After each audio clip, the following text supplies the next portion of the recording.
This is Writers Not Writing, the show where you can get to know your favorite writers and soon-to-be favorite writers by listening to them confess to the ways they procrastinate. Thanks for procrastinating with us. I'm Benjamin Gorman, and the quiet guy behind the glass there is Doug the producer. I write novels and collections of poetry and stuff. Doug tries his best to make me sound better. And each week we have a secret word to listen for. If you catch it, you earn the right to take an extra break at the time of your choosing from whatever is stressing you out. From NotAPipePublishing, welcome to Writers Not Writing. Today's secret word is tolerance. If I take my time. Hail and well met, readers and reviewers.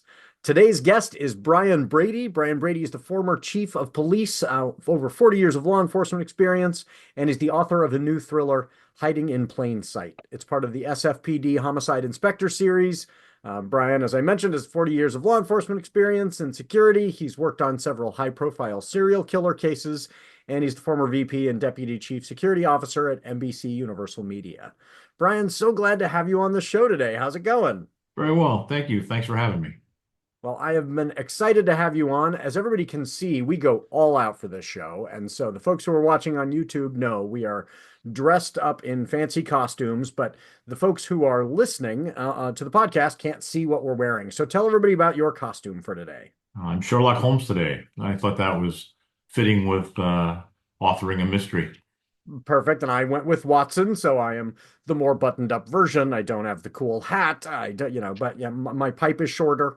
Yes, you've got Sherlock Holmes and Watson coming to you right now. And I've been so excited to have you on to, first off, hear about the book. So how's that been going, that launch?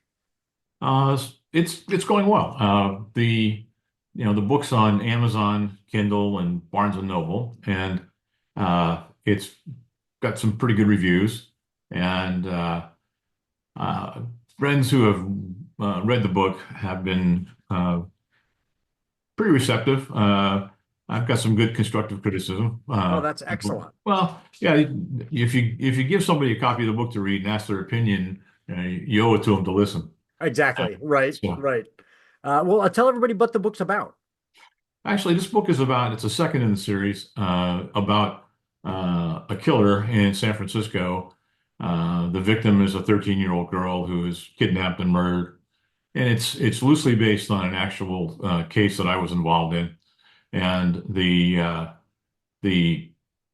piece of evidence, the key piece of evidence that they need is in a storage locker or a evidence locker on the East Coast, and it takes time to find it, develop it. And then the story is the same homicide investigators that were in the first story. And this follows their personal lives as well as what's going on in the case. Oh, that sounds excellent. Yeah, folks who are fans of the very successful genre. So that's and it is perennially interesting. Like this is that one of those topics where it's the world that we all fear and are curious about.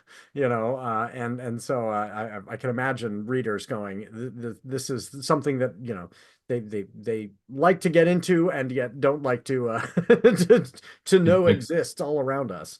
That's true. And I'm lucky in that, I was born and raised in San Francisco, and using San Francisco as the scene allows you great latitude, because even people who have never been to San Francisco or the Bay Area have seen San Francisco, be it on a movie, a television show, a commercial.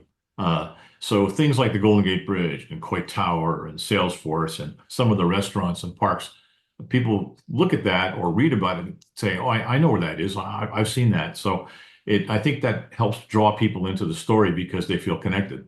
Right. Although I've got a lot of friends, I've got family in the Bay Area, and one of the things that is always striking to me is, so many people who live in the Bay Area do not live in San Francisco, and so the perception that tourists have is they think of the Bay Area and they think of San Francisco. Is a lot of the story set in the city itself, or is it in, the much larger, Bay Area around the city? I use it all. The actual crime occurs in San Francisco, but the investigation goes beyond that.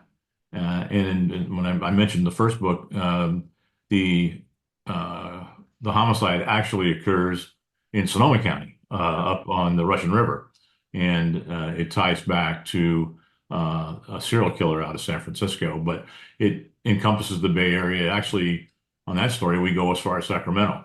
Oh yeah. Yeah, Sacramento is an interesting town culturally. I've always found it's kind of the unloved stepbrother city of so many of the other cities in California. Every time I'll meet somebody from Sacramento and I'll be like, "Oh, that's cool," and they'll go, "No, it's not." I I think people don't realize. I mean, Sacramento itself is a pretty good sized city, Yeah, but the metropolitan area around Sacramento is huge. yeah. Big population, and unfortunately, they're developing some incredible traffic congestion. Yeah, I can imagine. But I mean, yeah, it's got its own NBA basketball team that's Yeah, pretty good this year. It's, they got it is, they got and the yet Oakland the A's. culture Oakland is A's kind are of like, playing there yeah, we're now. just Sacramento, you know? Yeah, they've even got the Oakland A's up there now. Yeah, yeah. But, we have a little bit of that phenomena here too. I live just outside of Salem, and Salem is, does not have the kind of cultural reputation of Portland or even Eugene. Even though its population is larger than Eugene, it is the capital. It's the state capital. A lot of folks work in state government, but it doesn't have the kind of vibrant art scene, which is unfortunate because there are plenty of folks there. So yeah, Yeah. that's it. I think state capitals often end up being state capital alone and not, not having a cultural feel, which is interesting. So, speaking of culture, what in kind of pop culture has been pulling you away from your work lately? Uh, well, I guess a couple of things. One, I tried to play golf, which is an incredibly frustrating game. You would think that taking a stick and hitting a stationary object should be fairly simple, but it's not. The good news is, because of it, I've reconnected with about 15 or 16 friends from high school, and we all live in the general Bay Area. So what we've done is about twice a month we try and get together and play golf, and we have an alphabetical list. And when your name's up, you're responsible for getting the tee times. So we move it around so nobody has to drive great distances, or the same person doesn't have to drive the great distance. And then the golf's fun, but lunch afterwards and a cocktail is even better. Yeah, I think that's I have heard people make arguments for golf that are, I get back to nature and I'm like, no, that's not real nature. And they're like, or, physical exercise. And I'm like, no, it's not particularly great exercise. Really, it's the social aspect. If you're playing golf by yourself every day, it's it's Uh, it's just an exercise in frustration. It's But a being it's frustrated with friends, that's that's great to it's get to a connect. a couple of the golfers are pretty good, and as I explained to them, golf is a social game, and they're boring. They play on one fairway in the middle. In my case, I get to meet people in adjoining fairways. I get to talk to homeowners, so it is very social. Yes, yes. Increasingly, the worse the day, the more social. And it's also, I mean, fully acknowledge it is a skill. Like, it is a skill you hone over time and practice. It is not easy to play well. But you're right. Yeah, that's the way to go is to look on the bright side of putting it into somebody else's, fairway. Oh, okay. Well, it's a way to now start a conversation. Sure. So, what's a news story that has been pulling you away from your work lately? The which, I'm sorry. How about a news story that's been, what's something else going on, How in about kind of the broader culture that's been pulling you away from your work? well, probably the election. Yeah. That's kind of occupied everybody's time for the last 4 months. Oh, yeah. So we'll see from this going forward, see if it straightens out a little bit or continues to be a problem. We'll see. Yeah, Uh, I uh, am, I am, some of we've been hearing the news trickle in about the picks for the various department chairs and secretaries of X, and Oh, there's I'm trying to maintain kind of a sense of humor about it and go, this is just so wild and crazy to pick somebody who, is so where in any other context we would say that person's, paramountly unqualified, but we're learning the qualifications are not what we thought they were. No, and I think if I were going to pick something without, you don't want to, you try and write something, you don't want to choose sides, you alienate this number of people and that number of people. You still want to be factual. But I think I'd like to see personally a little more civility. The name calling and the mocking and et cetera. I think that's a waste of time and energy.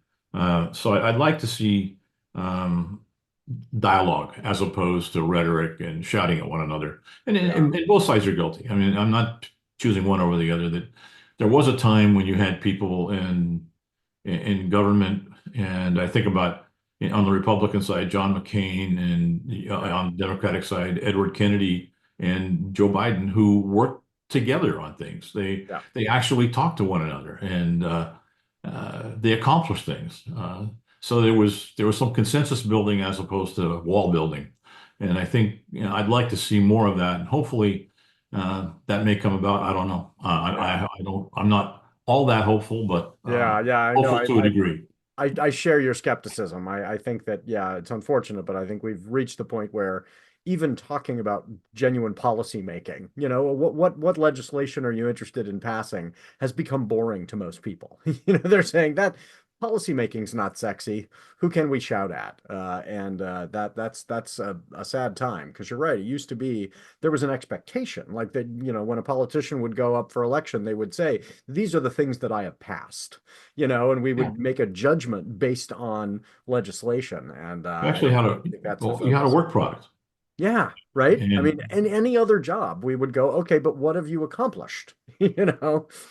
yeah, Um, and I think truth has suffered, and now it's been so badly damaged that you can't determine if somebody's on tape saying something. The retort is, well, the tape's been altered. It's false news. right. Even that. So uh, finding the truth is becoming increasingly difficult, and even when you unearth it, someone denies it. So uh, Yeah. again, it's sad. Maybe we'll get beyond it. I hope, I fervently hope that we get beyond it. Yeah, yeah. Well, and I've kind of teased the listeners about, big changes coming up for me, because, we're going to be making some big life changes, as a result of the election, and I think there are probably a lot of folks who are making those kinds of calculations. Yeah, more to come on that, listeners. But so when you, Brian, when you aren't writing itself, is there another hobby in addition to golf that kind of occupies your time? Actually, my wife and I, we've tried to spend time with friends, whether it's go out to dinner or just get together. And we just recently purchased a little condo up on the Russian River in Sonoma County. And we've been working on that together. And we just about have it the way we want it right now. So it's kind of a weekend getaway or go up for middle of the week for 2 or 3 days. But it's nice. As a kid, I went to the Russian River on vacation.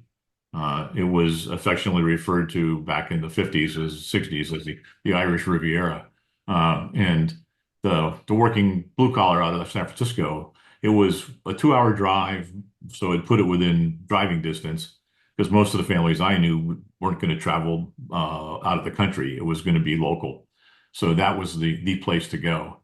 So I have good memories of there. So it's been kind of nice to go back and reconnect there.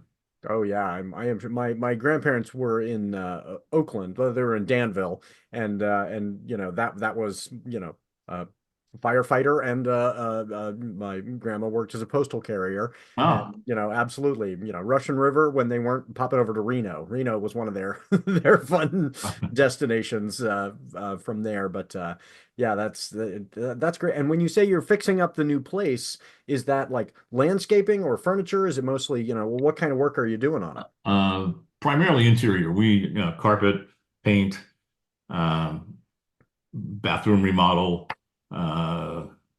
pretty much the standard stuff when you get it's relatively small, which is fine for what we're looking for. It's ideal. Yeah. But being a condo, we don't have to worry about the exterior. So the interior was the work. And so my wife paints, so the artwork she's been working on, finish up that. And it's been taxing my handyman skills, put it that way. Yeah, yeah. But But that's great that your wife has that talent and can, decorate it in that way. I mean, yeah, that's you have fantastic. your own interior designer. It's perfect. Right? Yeah, that's wonderful. Well, let's jump to our ad break. Doug, fire up that ad break music. And when we come back, I'm going to ask you what you've been daydreaming about lately. Okay. Special announcement time. NotAPipe Publishing has always been committed to helping authors and readers find one another. Well, the show, which is all about helping readers get to know writers, just hit a milestone, 10,000 views on YouTube. So to celebrate, instead of charging authors to advertise their books on the show, I'm going to run your ads for free throughout 2024. If you want to make a 30 to 60-second video about your book, let folks know what it's about and where to find it, and don't forget your name and the title. I'll run one or two of those in our ad spot each week. Just send an MP4 file to the NotAPipe email address in the show notes. Let's fix up some readers and authors into reader relationships. 2024. More readers, more writers, more books. You deserve a vacation. How about a trip to a dude ranch on a colony planet? Or a journey to a universe where wizards call lightning down from the sky and calm rumbling volcanoes? Or a holiday tour of the major cities of Europe with vampires and werewolves and witches as guides.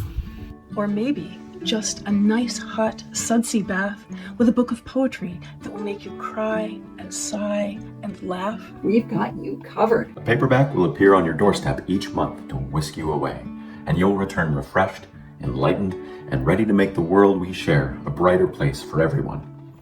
Or if you prefer, you can sign up for a quarterly subscription and get 4 YA titles, 4 adult titles, or 4 collections of poetry per year. Plus, you'll get book club questions from the author before you start the book and an interview with the author afterwards. So, if you are in a book group or want to start one, this is everything you need in a kit. Will we occasionally throw in some extra surprises just to say thank you to our members? Of course. You can also give someone their very own membership with all of the rights and privileges pertaining thereto. So, find a reward level that's right for you. And share this with your friends. Join the Indulge Your Shelf Book Club today. Your bookshelves deserve a little pampering. Hi, I'm children's author Sarah Geddes. I'd love for you to check out my book, Henry the Sneezing Dragon. It's about a clumsy dragon in search of friendship. My book, To the Moon, a Jacob and Trevor adventure, will be released September 2024, a story about 2 little boys who use fairy dust to travel to the moon. And in fall 2024, The Water Bear Astronaut, about a tardigrade who travels to space, will also be coming out. All books will be available on Amazon. I'm Mary Kendall. I'm a fiction writer. I write stories that are weird, odd, gothic-y, a little bit left off center. What is this? This is my latest release, Bottled Secrets of Rosewood. It's billed as a contemporary gothic thriller, and it's being touted as a page-turner by people that are reading it. It was inspired by a real-life find, a blue bottle that was uncovered in an archaeology dig outside of Williamsburg, Virginia. The bottle was discovered to be a witch bottle. Witch bottles were a thing back in the day. They were filled with items such as thorns, clippings, glass chips to draw out evil intent from the person holding the bottle. Sound interesting? You can find out more at my website, marykendallauthor.com, or if you'd like to buy the book, it's available where all books are sold. So welcome back, everybody. So Brian, when you've been daydreaming, what have you been daydreaming about lately? Well, we kind of touched on it a minute ago about, we said politics, and my degree is in political science. So I tend to follow politics. And we were both saying a minute ago that it's become so divisive that it's not productive. Yeah. And, we have issues that are of consequence, and those issues are getting pushed to the back burner so that I can grab center stage and point my finger at you and call you a name, and which is totally not productive. And it takes away from the time people should be spending doing other things. So I'm, I'm wishful thinking that there'd be more concentration on issues and real solutions, not campaign solutions that either are illegal or fiscally impossible. And, you as an example, there was talk the other day that the Border Patrol was going to have their salary raised by 10%. Now, I've always distrusted people when they use percentages because that usually tells you the numbers don't add up. So it's safer to say a percentage. So I went up, looked up the Border Patrol salary. Starting Border Patrol's $41,000. So you're going to give them a 10% raise and raise them to $45,000. That's roughly 50% of what they could make as a police officer in the Bay Area. Right. So who in their right mind is going to sign up for the Border Patrol to work in the desert in 120-degree temperature for half the salary and in a place where they could be perfectly comfortable and not have to deal with that? So it's a false promise. Right. You're not going to be able to deliver on it. And the number of additional Border Patrol officers you're going to need, you're not going to have them. They're just not there. Especially if we're talking about the numbers of, I mean, the mass deportation numbers that were being tossed around sometimes were, in the campaign were so high that they vastly outpaced the number of actual undocumented people. I mean, they would talk about, I think it's 20 million. 20 million people mass deported is, you would need an army, and you're not going to hire an army for $45,000 a piece. No, and the other question is, which is, being overlooked, is where are you going to deport them to? Do you have a resting place? Do you have a final destination? No one said that. It's just, I'm going to deport. Nobody's paying enough attention to it. This was really disturbing to me. There was an article, I believe it was in Newsweek, about a shareholder meeting by some of the private prison corporations, and they were telling their shareholders, the term they used was, we expect to be building soft-sided facilities all over the country. And so they're saying, invest with us. We're going to have to build, I mean, if you're talking 20 million people, you're absolutely right. Where are you going to put them? That's literally camps all across the country. And I mean, it's either completely unrealistic or terrifying. Do you really, in 2025, being a world power and arguably, the biggest democracy, do you really want your stellar growth industry to be prisons? Right. That's not exactly the asterisk I'd like to have after my name. Yeah. Is that, I built the most prisons. Yeah. Again, there's no argument that there's problems, but the solutions are unrealistic. Yeah. And they sound good on paper and they make a great soundbite, but when you sift through them, and the other problem is, we have a huge deficit. We have a huge national debt.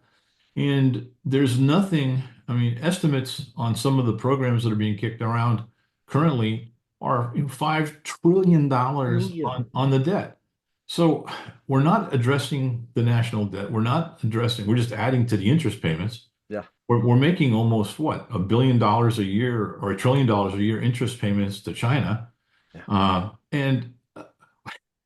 And then, well, anyway, there's if you upset the guy that's holding the mortgage, he's going to foreclose on you. Right. So there's some big problems there that a soundbite sounds terrific, but the reality is totally different. And I think you're absolutely right about the soundbite. I think it's this, giving this kind of, simple rhetorical idea gets a cheer. Well, yeah, it gets a cheer, but it is not taking a step back and saying, do we want to have soft-sided facilities across the country? And do we want to pay for it? Like, is this really everyone's highest priority, is to, build camps across the country? Because that will cost trillions of dollars. It's, And we have there's a big push on law and order, and politicians, for instance, in San Francisco, our recent elections, there were people saying that if elected, I'm going to add 500 police officers in my term, my first 2 years. And you look at that, and I work with a company, and one of the things we do is background investigations on potential police and fire candidates. So I can tell you right now from personal experience, we're not getting the volume of candidates that we used to get. So I'm promising as a candidate for mayor, let's say, that I'll hire 500 new police officers. Well, you need, in a city with San Francisco's size, about 2,000 police officers. You're going to lose about 10% a year just in retirements and attrition. So you need 200 a year. So in that first 2 years, you need 400 just to tread water. And then you're promising to add 500 on top of that. You can only put 40 or 50 in an academy, and you can only run 2 or 3 academies a year. That's 150. The numbers just don't zero out. Right. Yeah. And the idea, even if you said, okay, here's the salaries for 500 officers, you don't have the capacity to train them.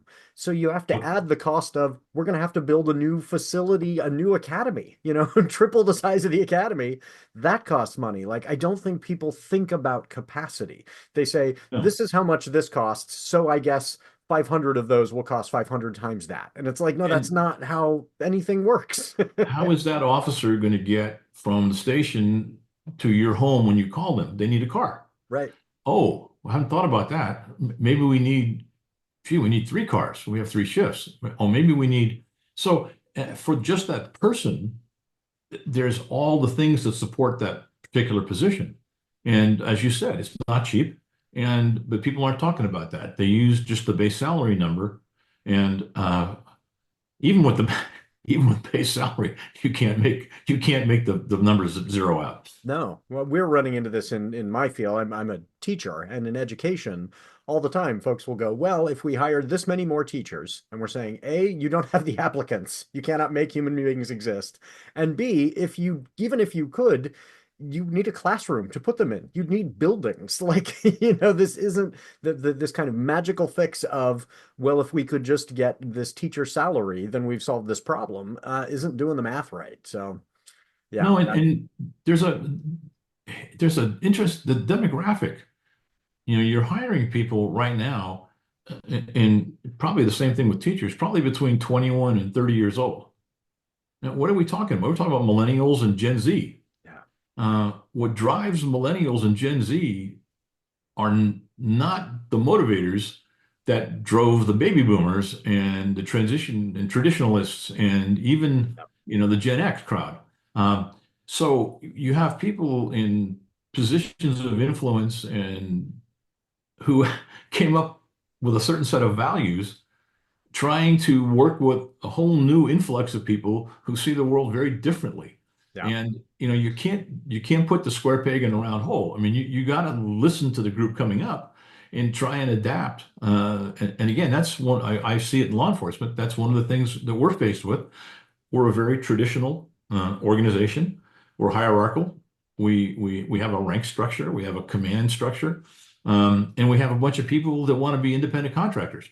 And trying to meld those two is really difficult. Well, and I'll bet you see this too in law enforcement. We see it in teaching, particularly with this kind of generational shift where the expectation was you're going to go into this field because you want to serve the public. And part of the job satisfaction is, I believe I am doing this good work. And so I'm going to volunteer hours. I'm going to, that kind of thing. And this next generation is saying to us, show me the money. Like, I don't work for free. This isn't about, and part of me as a union guy is like, good for them. They shouldn't be working for free. But the system was designed around teachers grading papers for free, around, and if the next generation coming up says, we expect to be compensated for all of our time and effort, and also, their sense of how long they stick with a career. Like, teachers, there was this sense of, oh, I'm going to do this, for 30 years. And these younger folks are saying, I'm going to do this for 3. And that's a really different model. I think, and it is you mentioned it, and it's a key word. You said career. There's a difference between a career and a job. Yeah. And you're talking about people coming in who want a job. Yeah. You come from the generation, I came from the generation, it was a calling, it was a career, it was a profession. And now, highly mobile. If you upset me, I'll go somewhere else. I mean, I don't feel any particular. It's kind of like baseball and free agency, Yes. My contract's up, I'm in the wind.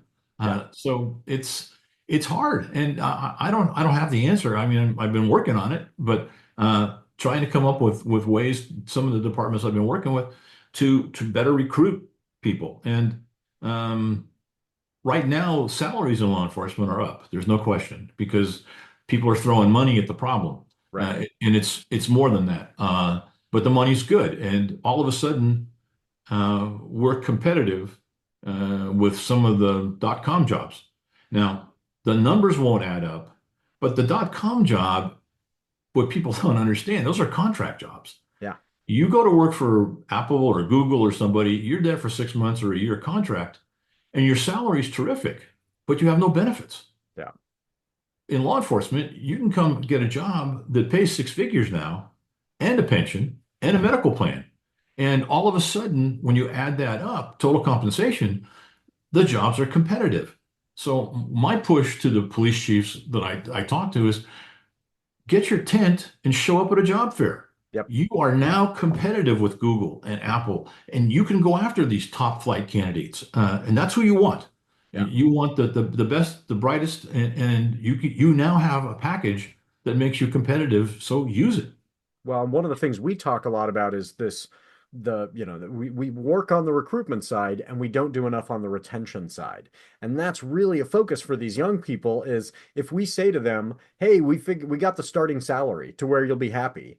And they say, great, you got the starting salary to where I'm happy. But often I'm sitting down with these younger teachers and I'm talking about retirement, and they're going, I don't think about retirement. That's too far out for me. I'm only going to be here for 5 years, And so figuring out how to say to them, the retirement benefits are, for many of us in our generation, that was a big part of the motivation. That's a really huge benefit, but that's hard to conceive of when you're 22. Sure. And there's the same experience we have in the law enforcement side, where we get, I'm trying to remember, it was like 12 sick days a year. So the 22 to 27-year-olds have no sick time in the books, because that's one extra day off a month. Yeah. And you try and explain, you got to save that up for the rainy day, because you're going to get sick. And when it happens and you don't have any time on the books, that comes out of your paycheck. But it's the same thing as talking retirement. Yeah. They look at you like you're crazy. And the city I worked for had a system where if you didn't use your sick time, you could bank it. And at the end of 25 years, you'd have over 2,000 hours banked. They would convert that to 1 year of service credit towards your pension. So let's say your pension was 2% per year. And you try and explain to a young person that 2% a year on your pension for the rest of your life is a lot of money. A lot of money. Yeah. And don't burn up your sick time. Don't take 3-day weekends. Put the money in the bank. Put that sick leave in the bank, because in the long run, it's, again, just like you said, long run. What long run? The future's tomorrow. Right. And so, yeah, figuring out how we both do that education piece of letting folks know this really will matter to you, and also meeting them where they're at and saying, how can we keep you for 6 years instead of 5? Because the churn is very expensive and very difficult. If all we're saying to them is, your sick leave is going to be valuable to you in 30 years, and they're making a decision between 5 or 6 years, we're not meeting them where they're at. So No. these are tough things to figure out. But yeah, for a politician to just say, don't worry, I'm going to throw money at the problem. I'm going to throw insufficient money at the problem. I'm going to throw money that's, not actually addressing the cost. It's not Well, you going hear to work. in Iceland, they just did a study where they went to a 4-day week and paid people for 5. So now I'm hearing from people, well, that's what I want. And I said, well, wait a minute. You want a career in law enforcement, we can't take the 5th day off. Right. The city's just the purge every Friday. We just can't do that. Yeah. We're going to close up shop and we're just going to, you're going to get a voice recording and we'll see you in 24 hours. So there are certain jobs and teachers, you can't do that. Yeah. Well, but we do run into, our union, we work with our sibling unions, but that is one significant difference is, we have everything is structured around if worse comes to worse in our negotiations with management, we can strike. You can't have a police strike like that. No. That's not, and so their structure is designed very differently in terms of the way that they work with management. I've got a good friend who's a police chief in the carceral system. What's it called? He works in the prison system, but he worked his way up, and then is now on the management side, and they have to negotiate in a far more constructive way. But it's kind of there's these cool triggers. I don't think folks listening don't know about this, but the way theirs works, like ours is very adversarial, and then it gets to the point where you go, we couldn't come to some kind of compromise, therefore we strike, and that's the way that it works. Theirs is both sides come in and they have an incentive to make the best possible offer, because then a third party says, this offer is the more reasonable of the two, and you just win. And so it's designed to not be adversarial because you can't have a police strike. No, and there was in my career, I was the president of the police union, and I've also been a police chief. So I've been on both sides of the bargaining table. And I have a very good friend, he's since passed away, who was a very, very fine labor lawyer in San Francisco. And he advocated for a system. I thought it was brilliant that both sides had to sit down. And when they reached the breaking point, each side submitted their last best offer. Yeah. And it went to a mediator. Yep. And the mediator had to pick one or the other, couldn't compromise, had to pick one or the other. And he actually used that in one city. And he said, you would be surprised how close those two last best offers were. Yeah. Because nobody wanted the mediator to pick the other side because yours was ridiculous. So you had to move to the middle. So you're right. It became more of a compromise, more collaboration than it did adversary. So but I thought it was a brilliant idea. Yeah. It is a good system if you can't strike. Like, once you take that piece out, you've got to come up with a system where people have an incentive to compromise, right? Absolutely. And ours, I don't know. And again, this is another kind of generational thing. You and I've been the president of my local, like you learn over time, oh, okay, this is how this works. And this is the full history of our contract. And this is why we fight for this. This is why this is important here.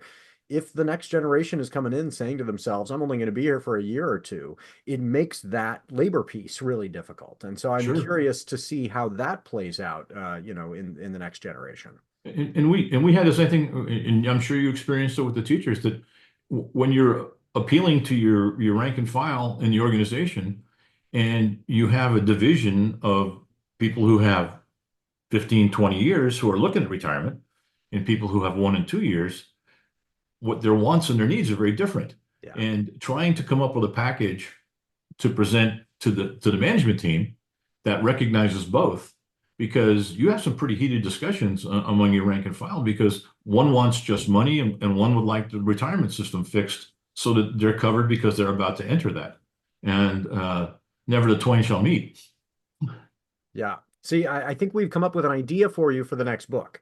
Is middle of an investigation that's already very public, and serial killer is on the streets. in the midst of labor relations. Yeah.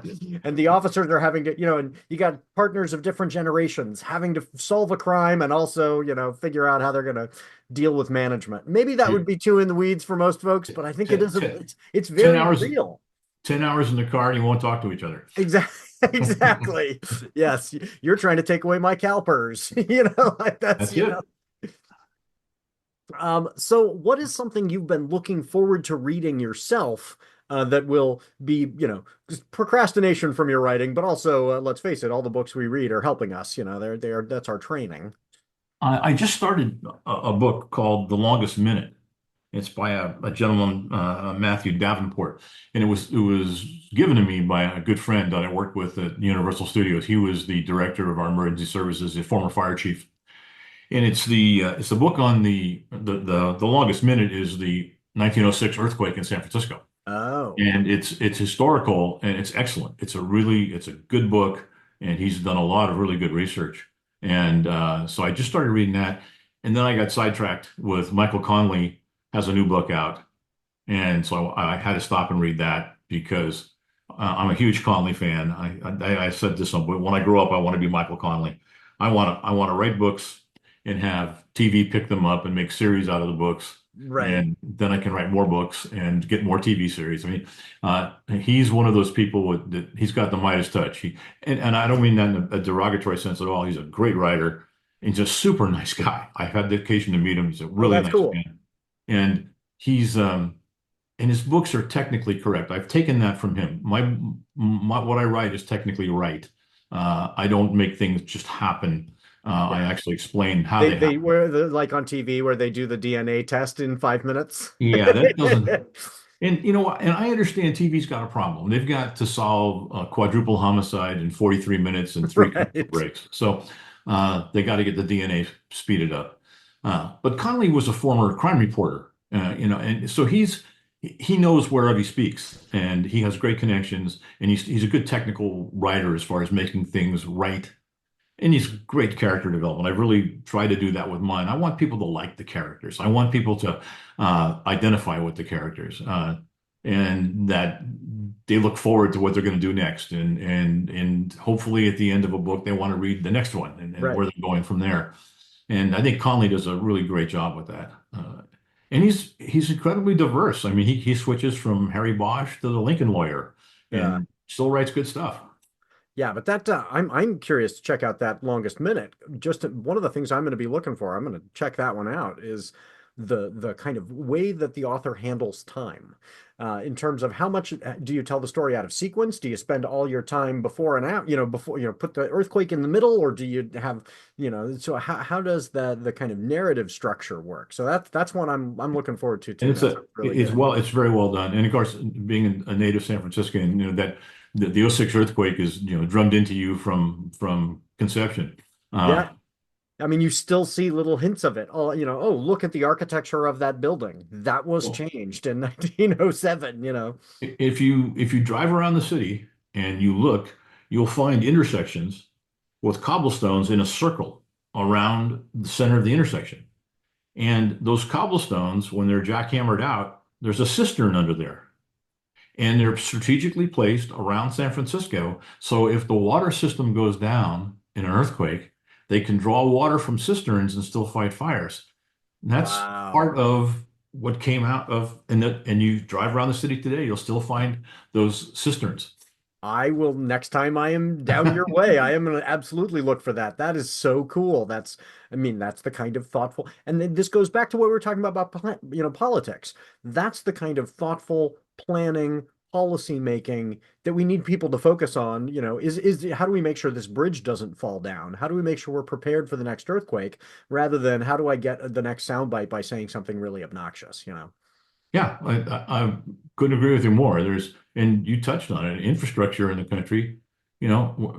Things are starting to show their age. We're now, we're maturing as a country. You go to Europe, and when you said Salem, I was going to say Salem, Massachusetts. You go back to Salem, Massachusetts, and you'll find a building from 16 something or 17 something, and you bring that up to somebody from Ireland or Great Britain, and Yes. they go, "What? That's why? That's a modern building." Yeah, they scoff at you. Yeah. Yeah.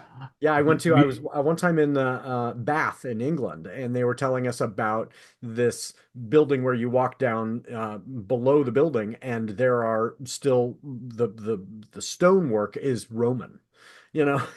So this is, our idea of an old building in Oregon is just a joke, sure.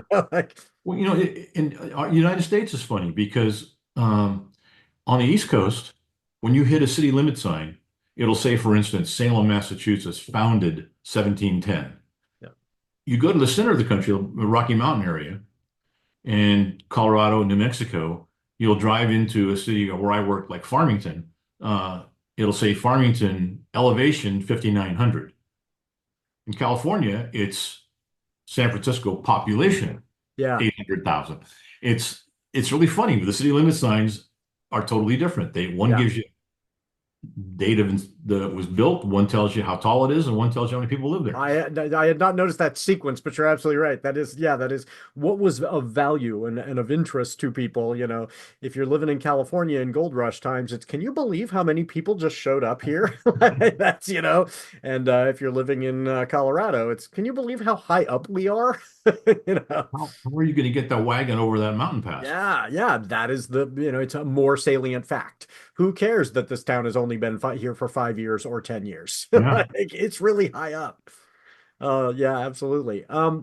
So where can folks find your work right now? What are the contacts that we should make sure people know about? Amazon, Kindle, Barnes and Noble online, and the website is goldengatetales.com. And that's mine. And people can go to that, and there's a forum there. If somebody wants to ask a question or something, I do check it and try and respond. No point putting something up there and ignoring people. Right. Yes. So you try and do that. And the other thing, like I said earlier, about you have friends and acquaintances that read your material, and I've gotten the majority of the responses have been positive, but I've also gotten some really good constructive criticism too. And that's one thing about writing that I found, that you need a thick skin. Yeah. You write what you think is War and Peace. I mean, you have worked on this, and it is definitely a New York Times bestseller. And you're working with an editor, and you send off 25 pages, 30 pages, and they send back 30 pages of corrections. And you've got to be able to look at that and understand that the reason you send it to that person is you want their opinion and you want their expertise, and you got to bite your tongue and read what they said, and then once you get over the initial hey, it really does read better, I see what they're saying, that sounds better. So your editor's your good friend. And fortunately, the new editing stuff, they can put it in a column on the site, as opposed to red penning all over your beautiful work. Well, you'll appreciate this. I got myself a set of sweats that are screen printed to look like a suit of armor. And that's my editing clothes. So when the edits come back, I put on the editing armor because I just know I'm about to take a hit. This is gonna hurt, but they're right, and I need to learn from this. And then I have a treadmill, and I set the laptop on the treadmill, and I just kind of I'm going through and I'm doing so most of the time I'm writing seated at my desk, but edits I am walking in a suit of armor, and so my wife is just like, "What are you doing?" And I'm like, "No, the edits came back. This is I'm taking some abuse today."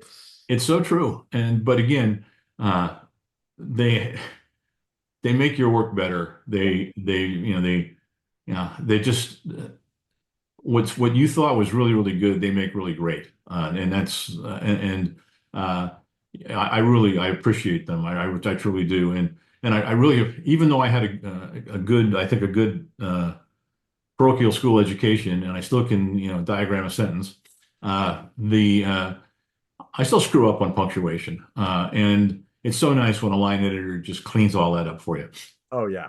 Well, I mean, yeah, I try and take that into account as I'm doing the edits. It's not always easy, but I'm like, this person has saved me from the embarrassment I would have felt if I'd gotten that note after publication.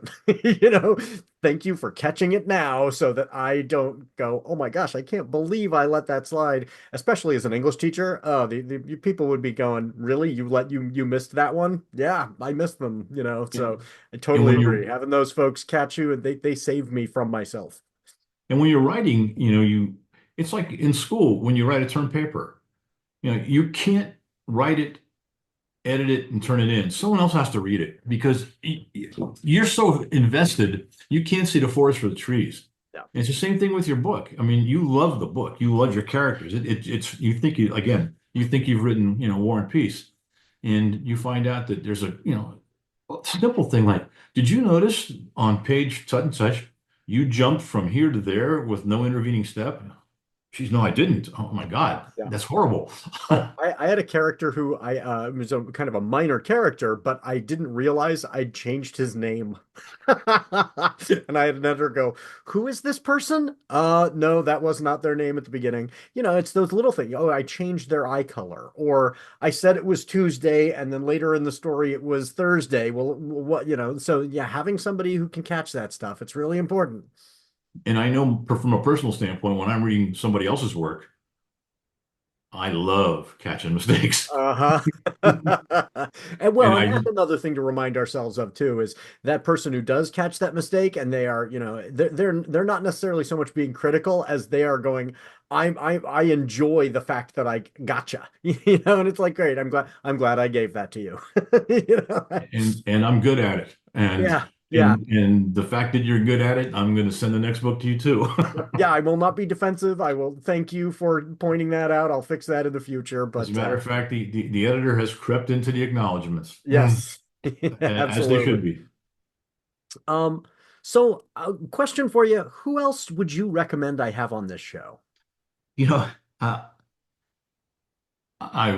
saw that initially when I talked to Lindsay, and I thought about it, and initially I was kind of stumped, but I came across a good friend who's a former LAPD captain who has a security company. When he retired, he started his own company. He's done well, and he just moved up to Bozeman, Montana, and the sheriff up there came to him and said, "We have this cold case. 28-year-old homicide of a 15-year-old.